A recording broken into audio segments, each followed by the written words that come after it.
నమస్తే, welcome to స్వతంత్ర news. నేను సోనియా. బులెటిన్ల ముందుగా హెడ్లైన్ చూద్దాం. వైసీపీకి మాగుంట శ్రీనివాసరెడ్డి రాజీనామా. కొద్ది కాలంగా తీవ్ర అసంతృప్తిలో మాగుంట.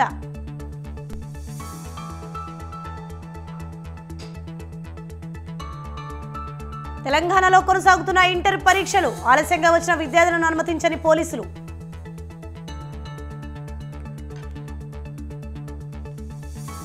నేటి నుంచి విజయవాడలో షర్మిల పర్యటన. ఎన్నికల్లో పోటీ చేసే ఆశావహులతో ముఖాముఖి.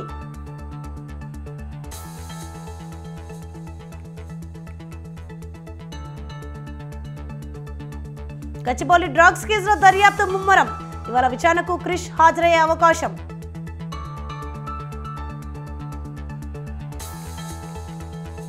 నేడు తమిళనాడులో ప్రధాని మోదీ పర్యటన. దేశంలో మరో షార్ కేంద్రం ఏర్పాటుకు శంకుస్థాపన.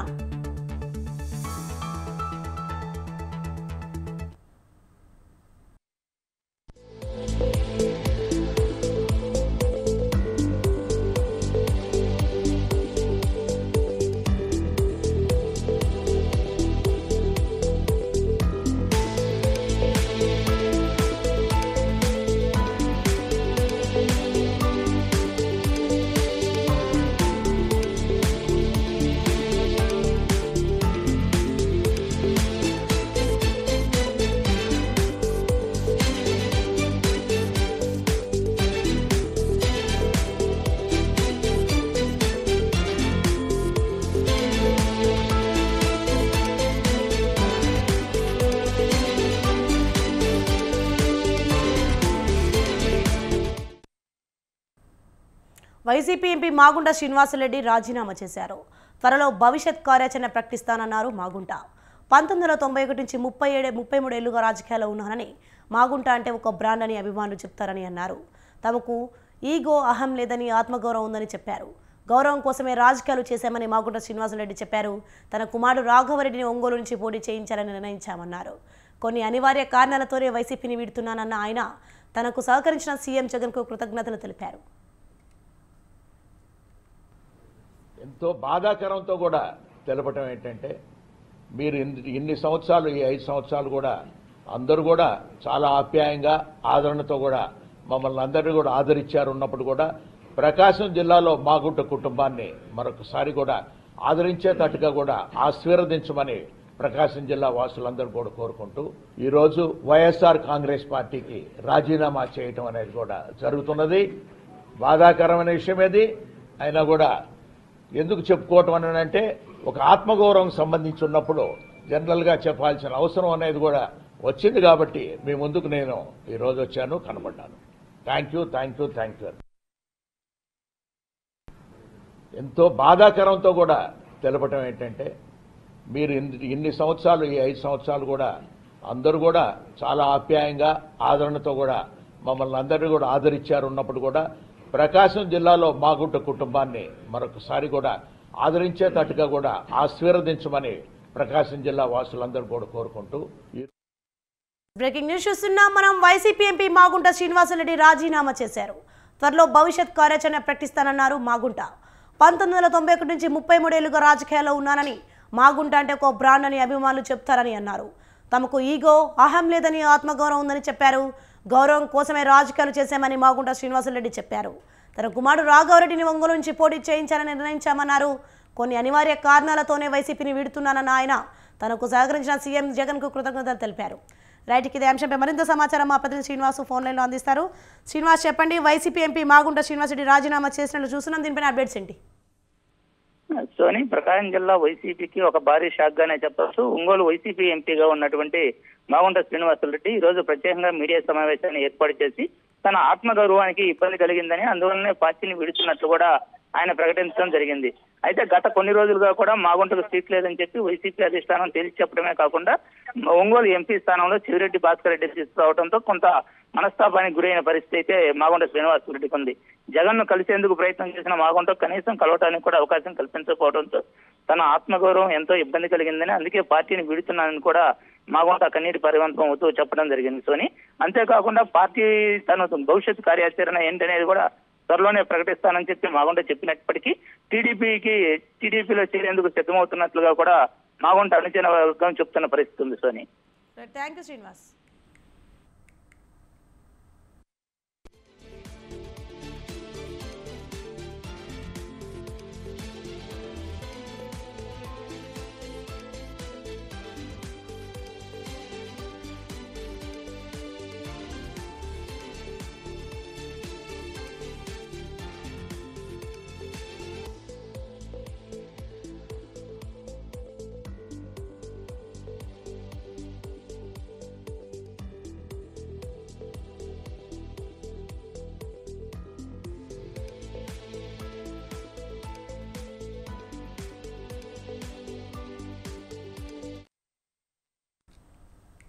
బ్రేకింగ్ న్యూస్ చూస్తున్నాం. వైసీపీ ఎంపీ మాగుంట శ్రీనివాసరెడ్డి రాజీనామా చేశారు. త్వరలో భవిష్యత్ కార్యాచరణ ప్రకటిస్తానన్నారు మాగుంట. 1991 నుంచి 33 ఏళ్లుగా రాజకీయాల్లో ఉన్నానని, మాగుంట అంటే ఒక బ్రాండ్ అని అభిమానులు చెప్తారని అన్నారు. తమకు ఈగో, అహం లేదని, ఆత్మగౌరవం ఉందని చెప్పారు. గౌరవం కోసమే రాజకీయాలు చేశామని మాగుంట శ్రీనివాసరెడ్డి చెప్పారు. తన కుమారుడు రాఘవరెడ్డిని ఒంగోలు నుంచి పోటీ చేయించాలని నిర్ణయించామన్నారు. కొన్ని అనివార్య కారణాలతోనే వైసీపీని వీడుతున్నానన్న ఆయన తనకు సహకరించిన సీఎం జగన్కు కృతజ్ఞత తెలిపారు. బులెటిన్లో మరొక బ్రేకింగ్ న్యూస్ చూస్తున్నాం మనం. తెలంగాణలో ఇంటర్ పరీక్షలు ప్రారంభమయ్యాయి. ఉదయం 9 గంటలకి పరీక్ష ప్రారంభం కావడంతో పరీక్షా కేంద్రాల గేట్లు మూసివేశారు. అయితే పరీక్షా కేంద్రాల వద్దకు ఆలస్యంగా వచ్చిన విద్యార్థులను అధికారులు అనుమతించలేదు. పరీక్షా కేంద్రానికి ఉదయమే బయలుదేరిన ట్రాఫిక్ జామ్, ఆర్టీసీ బస్సుల కొరత వల్ల సమయానికి చేరుకోలేకపోయామని నిరాశతో వెనక్కి వెళ్లాల్సిన పరిస్థితి ఏర్పడిందని చెబుతున్నారు.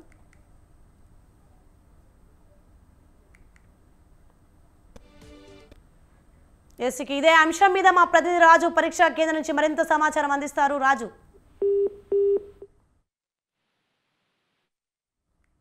సమయం దాటిపోయింది. కొంతమంది విద్యార్థులు ఆలస్యంగా వచ్చారు. ఏంటి, ఎందుకు ఆలస్యం అయింది, ఏంటి, ఎందుకు, ఎక్కడి నుంచి వస్తున్నారు, ఏంటి? నేను యాక్చువల్గా మన పటంచెరు నుంచి వస్తున్నా. సంథింగ్ మన కుకట్పల్లిలో యాక్చువల్లీ ట్రాఫిక్ जाम అయింది. तो उसके विषय से मैं क्या है मेट्रो में आ गया. मेट्रो से आके फिर यहाँ आए तक मेरे को यहाँ 9:30 हो गया है एक्चुअली. तो मेरे को आने में एक्चुअली मेरा कोई कसूर नहीं है, मैं जल्दी आ गया था. मगर क्या हुआ, बीच में ट्रैफिक लगने की वजह से कुकटपल्ली में तो मेरे को लेट हो गया. मेरा होम टाउन इधर ये साइड है, ये मियाँपुर पटंचर साइड है मेरा. से आने में बहुत लेट होता है. ఎన్ని గంటలకు బయలుదేరినావు ఇంటి దగ్గర నుంచి? मैं देखो करीब 7 हो रहे थे, वहाँ से निकले तक 7 हो रहे थे. मगर यहाँ बसेस नहीं चलने की वजह से, पटंचरी में बसेस की वजह से अब सम्मक का जात्रा चल रहा था और उसकी वजह से भी अपने TSRTC के बसा रुके हुए थे और उसकी वजह से मेरे को परेशानी हुई. बीच में ट्रैफिक बहुत जमा हुई तो मैं चेंज कर लेके आया. मैं मेट्रो में आया. ఏ కాలేజ్ మీది? అది ఇక్కడే జీనియస్ కాలేజ్. ఏం పేరు నీ పేరు? दिस मिर्ज़ा. ఓకే. నాంపల్లి पे కాలేజ్ आपका? नहीं यहीं नज़दीक में. ఓకే. ఇది ఫస్ట్ ఎగ్జామా లేకపోతే సప్లియా? ఇది నాది సప్లీ ఎగ్జామ్ యాక్చువల్గా. ఇది ఒకటే ఉందా? ఇది ఉంది, ఇంకా 2-3 ఉన్నాయి. 2-3 ఉన్నాయి. ఓకే. ఇప్పుడు సెకండ్ ఇయర్ అను కంప్లీట్ అయిపోయింది. సెకండ్ ఇయర్ ఇప్పుడు. ఓకే. బస్సులు లేకపోవడం, మళ్ళీ ట్రాఫిక్తోనే బస్సులు లేకపోవడం, ఇంకా ట్రాఫిక్తో చాలా ప్రాబ్లం అయింది నాకు. అక్కడే ½ an hour 1 hour लेट అయిపోయింది నాకు. मैं कुकटपल्ली से यहाँ रूट चेंज करते कि क्या हुआ, मेरे को मेट्रो में अभी जल्दी हो गया. फिर भी ये टाइम में अगर मैं बस से आता था तो और 1 घंटा 1.5 hour लेट అవుతుంది. ఇది ఓవరాల్గా ఎగ్జామ్ సెంటర్కు ఆలస్యంగా రావడానికి మాత్రం ట్రాఫిక్ ఇబ్బంది వల్లనే కొంత ఆలస్యం అయింది. దీంతో పాటుగానే మెట్రోకు రావడానికి ప్రయత్నించినప్పటికీ కూడా కుదరలేదు. ½ an hour ఆలస్యం అయిందంటూ కూడా విద్యార్థులు వెనక్కి మారిపోతున్నటువంటి సిచ్యువేషన్ అయితే మనం చూసుకోవచ్చు. పూర్తిగా 9 తర్వాత ఏ ఒక్క విద్యార్థిని కూడా లోపలికి అనుమతించబోమని ముందుగానే చెప్పిన విధంగానే లాక్ చేయడం అనేది అయితే జరిగింది. కెమెరా పర్సన్ మల్లేష్తో రాజు, స్వతంత్ర టీవీ, హైదరాబాద్. పార్టీ ఫిరాయించిన ఎమ్మెల్యేలపై ఏపీ స్పీకర్ తమ్మినేని అనర్హత వేటు వేశారు. పార్టీ మన 8 మంది ఎమ్మెల్యేలపై చర్యలు తీసుకున్నారు. అయితే స్పీకర్ నిర్ణయంపై పలువురు అసంతృప్తి వ్యక్తం చేశారు. ఎన్నికల షెడ్యూల్కు ముందు నిర్ణయం వెలువడడం వెనుక వ్యూహం ఏమైనా ఉందా? ఎమ్మెల్యేలపై ఇన్నాళ్లకు చర్యలు తీసుకోవడం వెనుక కారణం ఏంటి? స్పీకర్ నిర్ణయం ఎమ్మెల్యేలపై ఎంతవరకు ప్రభావం చూపనుంది? పార్టీ మారేవారు రాజీనామా చేసి రావాలన్న జగన్ మాటలు చాన్నాళ్లుగా ఎందుకు అమలు కాలేదు?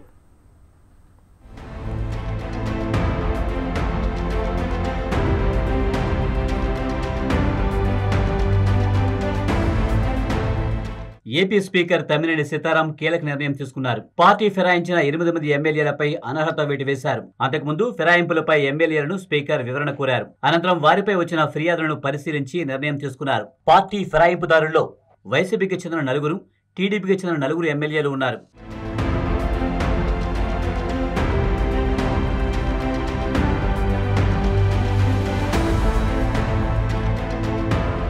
వైసీపీ రెబల్ ఎమ్మెల్యేలు ఆనం రామనారాయణ రెడ్డి, మేకపాటి చంద్రశేఖర్ రెడ్డి, కోటంరెడ్డి శ్రీధర్ రెడ్డి, ఉండవల్లి శ్రీదేవితో పాటు టీడీపీ రెబల్ ఎమ్మెల్యేలు కరణం బలరాం, వల్లభనేని వంశీ, మద్దాలి గిరిధర్, వాసుపల్లి గణేష్పై కూడా అనర్హత వేటు పడింది. టీడీపీ, వైసీపీ విపులు చేసిన ఫిర్యాదులు ఇంకా అలాగే ఎమ్మెల్యేలు ఇచ్చిన వివరణలను పరిశీలించిన స్పీకర్ మొత్తం 8 మంది సభ్యులు పార్టీ ఫిరాయించినట్టు తేల్చారు. పార్టీ ఫిరాయింపుల నిరోధక చట్టం ప్రకారం ఎమ్మెల్యేలపై అనర్హత వేటు వేశారు. స్పీకర్ ఆదేశాలతో AP legislature secretary general PPK Ramacharyulu సోమవారం రాత్రి ఉత్తర్వులు జారీ చేశారు.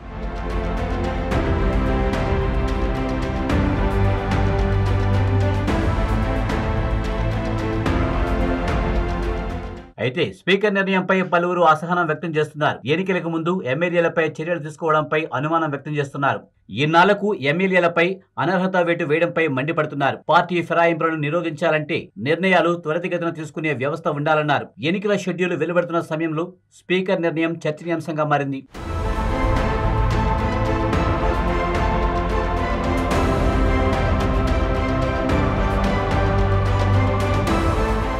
పార్టీ ఫిరాయింపుదారుల్లో ఒకరైన కోటంరెడ్డి శ్రీధర్ రెడ్డి స్పీకర్ నిర్ణయంపై స్పందించారు. అనర్హత వేటు వల్ల తమకు ఎలాంటి నష్టం లేదన్నారు. ఈ ఎపిసోడ్ లో వైసీపీ ప్రభుత్వం సాధించింది ఏమీ లేదని ఎద్దేవా చేశారు.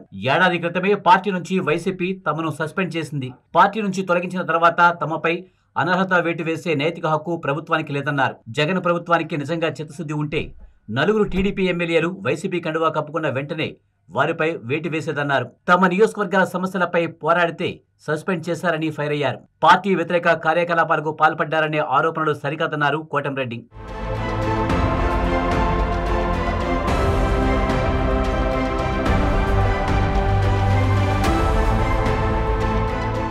మరో 2 నెలల్లో ఎన్నికల నోటిఫికేషన్ రాబోతుంది. స్పీకర్ నిర్ణయం తీసుకోవాలంటే పార్టీ ఫిరాయించిన వెంటనే ఎమ్మెల్యేలపై చర్యలు తీసుకోవాల్సిందని విశ్లేషకుల మాట. ఇది పక్కా ఎన్నికల వ్యూహమే అంటున్నారు పలువురు. స్పీకర్ నిర్ణయం ఎన్నికలపై ప్రభావం చూపబోదంటున్నారు మరికొందరు. చూడాలి మరి లాస్ట్ కు ఏం జరుగుతుందో.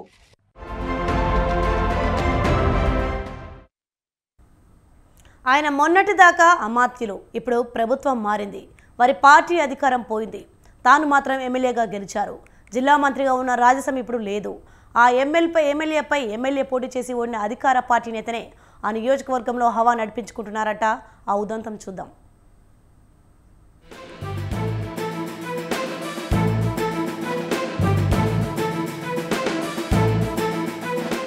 నిజామాబాద్ జిల్లా బాల్కొండ నియోజకవర్గంలో బీఆర్ఎస్ నేత మాజీ మంత్రి వేముల ప్రశాంత్ రెడ్డి ఎమ్మెల్యేగా ఉన్నారు. కానీ ఇక్కడంతా నడిపించేది కాంగ్రెస్ నుంచి ఓడిన ముత్యాల సునీల్ రెడ్డి అంటున్నారు. తాను ఎమ్మెల్యే కాకపోయినా అధికార యంత్రాంగం తాను చెప్పిందే చేయాలని హుకుం జారీ చేస్తున్నారని ప్రచారం చేస్తోంది.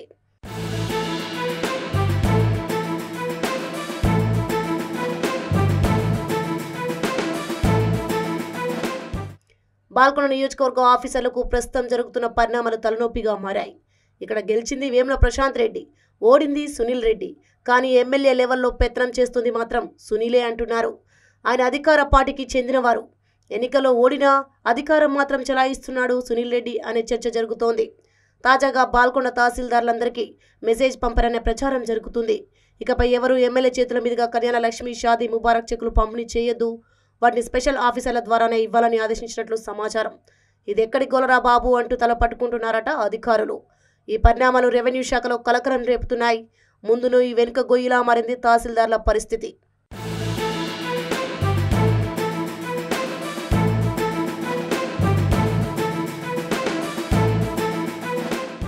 ఎమ్మెల్యే వేములకు మర్యాద, గౌరవం ఇవ్వాలి. మరి కాంగ్రెస్ నేత సునీల్ రెడ్డి మాట వినకపోతే ఎలా? వింటే ఔబాధ, వినకపోతే మరో బాధ అన్నట్టుగా మారింది వారి పరిస్థితి. రెవెన్యూ శాఖలో ప్రస్తుతం ఇదే అంశం తీవ్ర చర్చకు దారి తీసింది. తక్షణ కర్తవ్యమేంటి అని తహసీల్దార్లంతా తలలు పట్టుకుంటున్నారట. మొన్నటి వరకు వేముల జిల్లా మంత్రిగా చేశారు. ప్రస్తుతం ఆయన ఎమ్మెల్యేగా ఉన్నారు. ఎంతైనా అధికారులు మాత్రం తమ నియమ నిబంధనల ప్రకారం నడుచుకోవాలి. ఎమ్మెల్యే మాటకు వారు కట్టుబడి ఉండాలి. కానీ అధికార పార్టీ నేతలు తమ ప్రాబల్యం కోసం తమ పట్టు సాధించుకోవాలన్న పట్టుదలకు పోవడంతో అధికారులు ఇబ్బంది పడాల్సిన పరిస్థితి తలెత్తింది.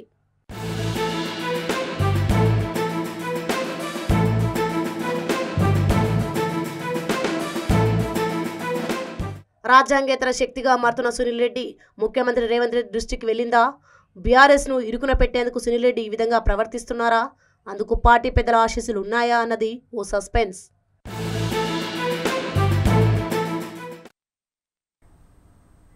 జీహెచ్ఎంసీ పరిధిలో రాత్రికి రాత్రే హోర్డింగ్లు తొలగించిన ఘటనపై ఫోకస్ చేసింది తెలంగాణ ప్రభుత్వం. జీహెచ్ఎంసీ అడ్వర్టైజ్మెంట్ విభాగంలో 100 కోట్ల అవినీతి వెనుక గత ప్రభుత్వంలోని ఓ పెద్ద తలకాయ హస్తం ఉన్నట్లు ఆరోపణలు వస్తున్నాయి. ఈ నేపథ్యంలో స్టేట్ విజిలెన్స్ దర్యాప్తునకు సిద్ధమవుతున్నట్లు సమాచారం.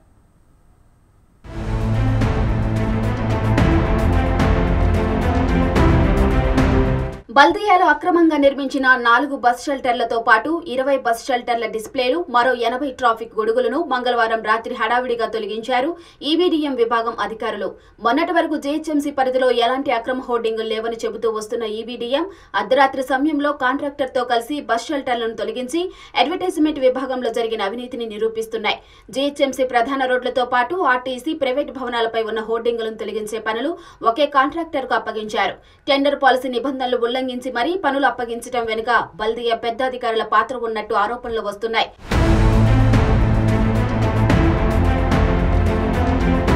అడ్వర్టైజ్మెంట్ విభాగంలో 100 కోట్ల అవినీతి జరిగిందంటూ జీహెచ్ఎంసీ కౌన్సిల్ సమావేశంలో కార్పొరేటర్లంతా ఆందోళన వ్యక్తం చేశారు. కాంట్రాక్టర్ కోసం అధికారులు నిబంధనలు ఉల్లంఘించడమే కాక కోట్ల రూపాయల చేతులు మారినట్టు ఆరోపించారు. దీనిపై పూర్తి స్థాయిలో దర్యాప్తు చేయాలని డిమాండ్ చేశారు కార్పొరేటర్లు. దీంతో మేయర్ హౌస్ కమిటీ వేస్తున్నట్టు ప్రకటించారు. ఈ నేపథ్యంలో అడ్వర్టైజ్మెంట్ డీఈ కార్తీక్ ను వెంటనే ఇంజనీరింగ్ విభాగానికి బదిలీ చేశారు ఉన్నతాధికారులు. అదే రోజు రాత్రి అక్రమంగా ఉన్న బస్ షెల్టర్లు, హోర్డింగులను తొలగించే పనులు చేస్తున్నారు ఈవీడీఎం. బల్దియా అధికారుల హడావిడి వెనుక పెద్ద స్కామ్ ఉన్నట్టు తేలిపోయిందంటున్నారు కార్పొరేటర్లు. ఓ అధికారిని బదిలీ చేసి సమస్యను దారి తప్పిస్తున్నారంటూ వారు ఆరోపించారు.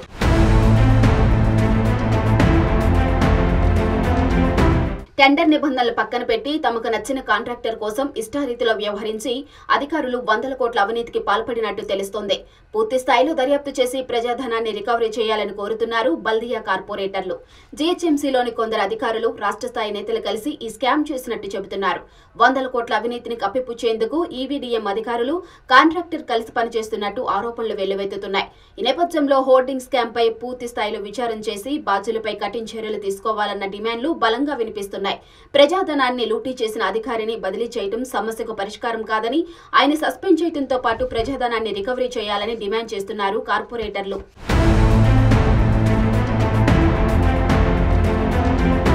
జీహెచ్ఎంసీ పరిధిలోని అక్రమ హోర్డింగులను తొలగించాలని గతంలో హైకోర్టు ఆదేశాలు ఇచ్చింది. హోర్డింగులను తొలగించే కాంట్రాక్టర్తో కుమ్మక్కై 100 కోట్ల రూపాయలను వెనకేసుకున్నారు అధికారులు. యాడ్ పూల్స్ ను స్క్రాప్ కింద తీసుకున్న కాంట్రాక్టర్ మార్కెట్ రేటు ప్రకారం బల్దియా ఖజానాకు జమ చేయాలి. అయితే అధికారులు కాంట్రాక్టర్తో కలిసి సగం కంటే తక్కువ ధరకే హోర్డింగ్ స్క్రాప్ ను తొలగించినట్టు ఆరోపణలు వస్తున్నాయి. హోర్డింగుల తొలగింపు, స్క్రాప్ సొమ్మును ప్రభుత్వ ఖజానాకు జమ చేసిన వివరాల కోసం ఆర్టీఐ కింద దరఖాస్తు చేసుకున్న వారిని కూడా బెదిరించారు అధికారులు.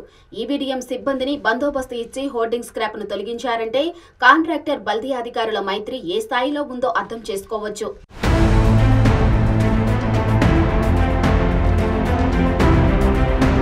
100 కోట్ల అవినీతికి సాక్ష్యాలను మాయం చేసే పనిలో పడింది ఈవీడీఎం. కాంట్రాక్టర్ కోసం బస్ షెల్టర్లో డిస్ప్లేలు, హోర్డింగ్లు ఏర్పాటు చేసిన అడ్వర్టైజ్మెంట్ విభాగం హౌస్ కమిటీ వేసిన నేపథ్యంలో దిద్దుబాటు చర్యలకు దిగుతుంది. ఈ నేపథ్యంలో రాష్ట్ర విజిలెన్స్ కూడా ఈ ఉదంతంపై విచారణకు సిద్ధమవుతుంది. జీహెచ్ఎంసీలో జరిగిన ఈ స్కామ్ పై పూర్తి స్థాయిలో దర్యాప్తు చేసి ప్రజాధనాన్ని తిరిగి రికవరీ చేయవలసిన అవసరం ఉంది. రాష్ట్ర ప్రభుత్వం ఈ స్కామ్ పై దర్యాప్తు చేయించి బాధ్యులపై చర్యలు తీసుకోవాలని కోరుతున్నారు జీహెచ్ఎంసీ కార్పొరేటర్లు.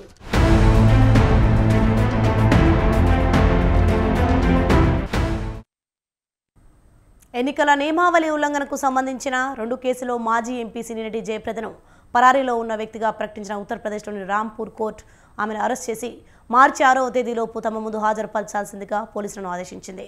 రాంపూర్ ఎంపీగా పనిచేసిన జయప్రదపై 2019 లోక్సభ ఎన్నికల సందర్భంగా ఈ కేసులు నమోదయ్యాయి. ఆ ఎన్నికలో బీజేపీ అభ్యర్థిగా పోటీ చేసిన జయప్రద సమాజ్వాదీ పార్టీకి చెందిన ఆజం ఖాన్ చేతిలో ఓడిపోయారు. ఎన్నికల నియమావళి ఉల్లంఘన కేసులో ప్రజాప్రతినిధుల ప్రత్యేక కోర్టు పలుమార్లు సమన్లు జారీ చేసినా ఆమె బేఖాతరు చేశారు. కోర్టు ఆదేశాల మేరకు జయప్రదం అరెస్టుకు రాంపూర్ ఎస్పీ ప్రత్యేక బృందాన్ని ఏర్పాటు చేశారు.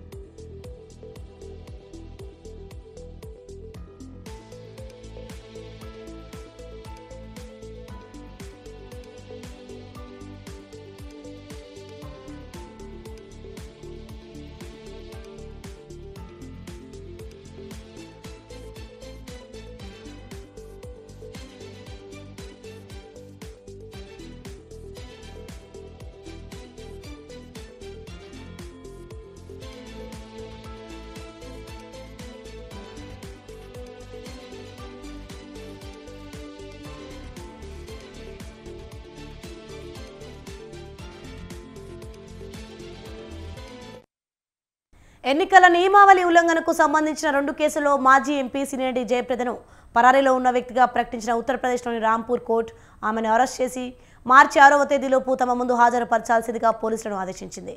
రాంపూర్ ఎంపీగా పనిచేసిన జయప్రదపై 2019 లోక్సభ ఎన్నికల సందర్భంగా ఈ కేసులు నమోదయ్యాయి.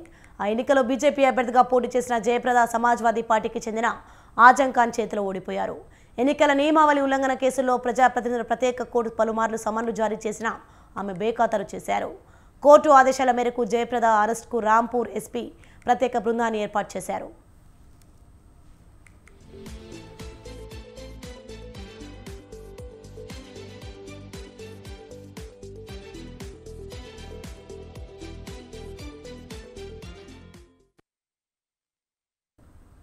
రెండు 2024 లోక్సభ ఎన్నికల్లో గెలుపు ఎవరిది?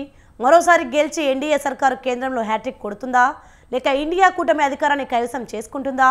ఇక 2 తెలుగు రాష్ట్రాలైన ఏపీ, తెలంగాణలో జరగనున్న పార్లమెంట్ ఎన్నికల్లో ఎవరు సత్తా చాటబోతున్నారు? దీనిపైన ఇప్పుడు అందరి దృష్టి. ఈ నేపథ్యంలోనే వి ప్రీ సైడ్ అనే సంస్థ తాజా సర్వే చేసింది. సర్వేలో విస్తుపోయే ఫలితాలు కనిపించాయి. నరేంద్ర మోదీ ఆధ్వర్యంలో ఎన్డీఏ కూటమి హ్యాట్రిక్ ఖాయమని సర్వే స్పష్టం చేసింది.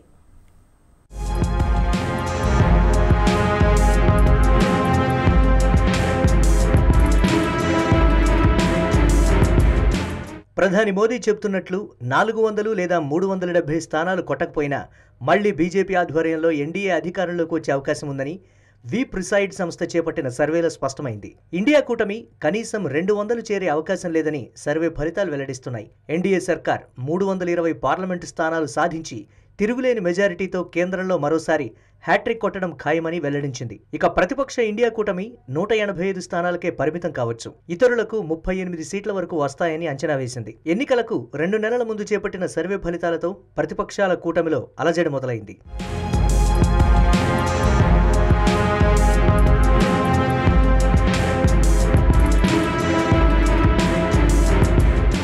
ఆంధ్రప్రదేశ్లో జగన్మోహన్ రెడ్డి ఆధ్వర్యంలోని వైసీపీకి ఎదురుదెబ్బ తప్పదని వి ప్రిసైడ్ సంస్థ సర్వేలో తేటతెల్లమైంది. ఏపీలో టీడీపీ జనసేన కూటమి హవా ఖాయమని సర్వే స్పష్టం చేసింది. టీడీపీ జనసేన కూటమికి 21 ఎంపీ స్థానాలు దక్కుతాయని పేర్కొంది. ఇక మరోసారి అధికారం కైవసం చేసుకోవాలని భావిస్తున్న వైసీపీ కేవలం 4 సీట్లు మాత్రమే గెలుస్తుందని తెలిపింది. ఇక తెలంగాణలో ఇండియా కూటమికి అంటే కాంగ్రెస్ సహా ఇండియా కూటమిలో ఉన్న పార్టీలకు కలిపి 11 స్థానాలు వస్తాయని తెలిపింది. బీజేపీకి 3, బీఆర్ఎస్కు 2, ఎంఐఎంకు 1 లోక్సభ సీట్లు వస్తాయని అంచనా వేసింది.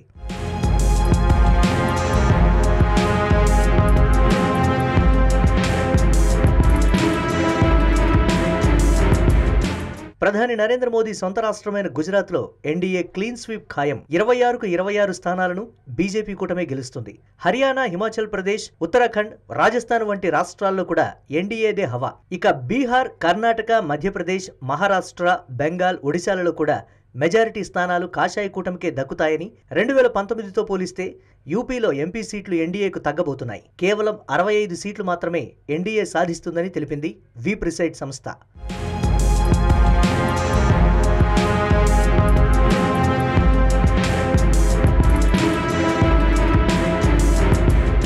ఇండియా కూటమి ఆధిక్యం చూపే రాష్ట్రాల విషయానికొస్తే కేరళ, తమిళనాడు రాష్ట్రాలు ప్రధానంగా కనిపిస్తున్నాయి. పంజాబ్లోనూ ఎన్డీఏకు కేవలం 1 సీటే దక్కుతుందని, ఇండియా కూటమిలోని ఆప్కు 7, కాంగ్రెస్కు 4, శిరోమణి అకాలీదళ్కు 1 స్థానం లభిస్తుందని స్పష్టమైంది. దేశంలో ఎన్డీఏకు ఇండియా కూటమి గట్టిగా పోటీ ఇచ్చే రాష్ట్రాల్లో బెంగాల్, బీహార్, జార్ఖండ్, మహారాష్ట్ర ముఖ్యమైనవి.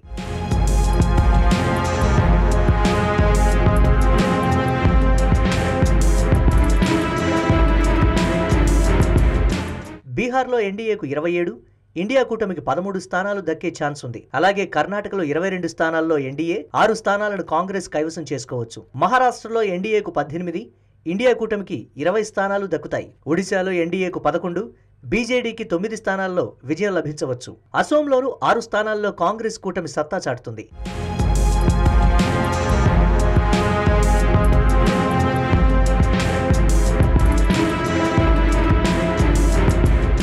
దాదాపు 73,000 మంది ఓటర్లతో విస్తృతంగా సర్వే చేశారు. 2024 జనవరి 6 నుంచి ఫిబ్రవరి 13 వరకు ప్రాంతాల వారీగా, నియోజకవర్గాల వారీగా సర్వే చేసింది.